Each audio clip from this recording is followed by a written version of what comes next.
Jangan takut mengasihi. Dalam kehidupan sehari-hari, mengasihi orang lain tidak selalu menjadi hal yang mudah. Banyak orang pernah mengalami luka dalam hubungan. Ada yang pernah dikhianati oleh teman, disakiti oleh orang yang dipercaya, atau dikecewakan oleh orang yang sangat dikasihi. Pengalaman-pengalaman seperti ini sering meninggalkan luka di dalam hati.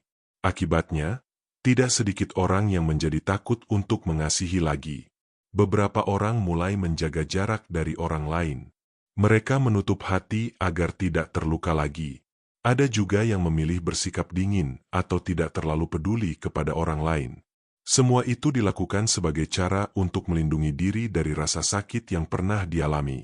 Namun firman Tuhan mengajarkan bahwa hidup orang percaya tidak boleh dikuasai oleh ketakutan. Tuhan memanggil kita untuk hidup dalam kasih. Kasih adalah salah satu tanda nyata dari kehidupan yang dipimpin oleh Tuhan. Karena itu, meskipun dunia penuh dengan kekecewaan dan luka, Tuhan tetap memanggil kita untuk tidak berhenti mengasihi. 1 Yohanes 4 ayat 18 berkata, "Di dalam kasih tidak ada ketakutan, kasih yang sempurna melenyapkan ketakutan, sebab ketakutan mengandung hukuman dan barang siapa takut, ia tidak sempurna di dalam kasih." Ayat ini menunjukkan bahwa kasih sejati tidak berjalan bersama dengan ketakutan. Ketika seseorang hidup di dalam kasih Tuhan, hatinya dipenuhi oleh damai sejahtera yang mengusir rasa takut. Kasih yang berasal dari Tuhan memberi keberanian untuk tetap mengasihi, sekalipun kita pernah mengalami luka.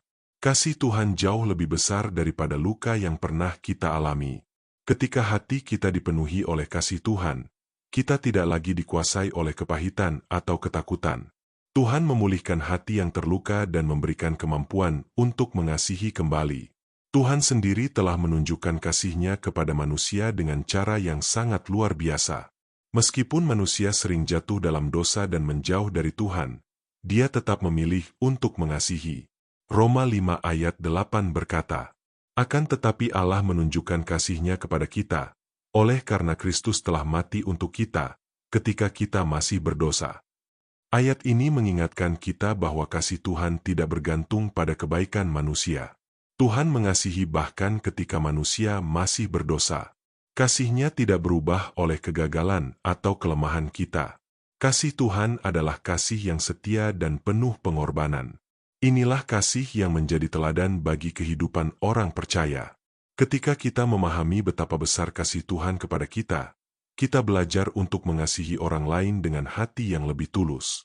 Tuhan Yesus juga mengajarkan tentang pentingnya kasih dalam kehidupan orang percaya.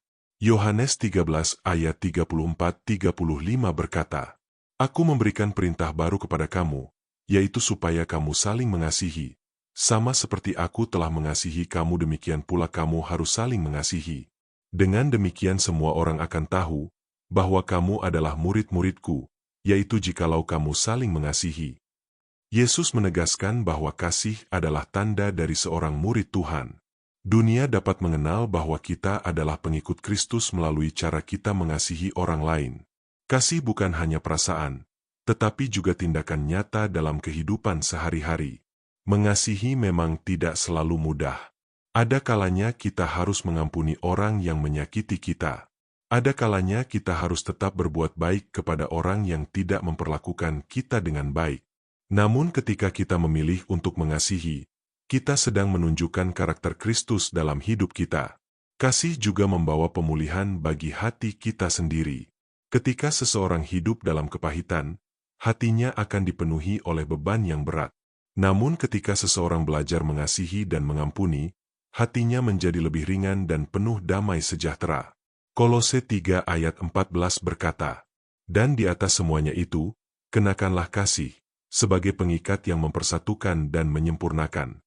Kasih memiliki kuasa untuk mempersatukan, memulihkan hubungan, dan membawa kesempurnaan dalam kehidupan bersama.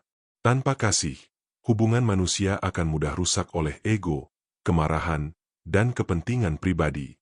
Mungkin hari ini ada orang yang merasa sulit untuk mengasihi karena luka masa lalu. Ada yang merasa terlalu banyak disakiti sehingga hatinya menjadi tertutup. Firman Tuhan hari ini mengingatkan bahwa kita tidak perlu hidup dalam ketakutan seperti itu. Tuhan sanggup memulihkan hati yang terluka.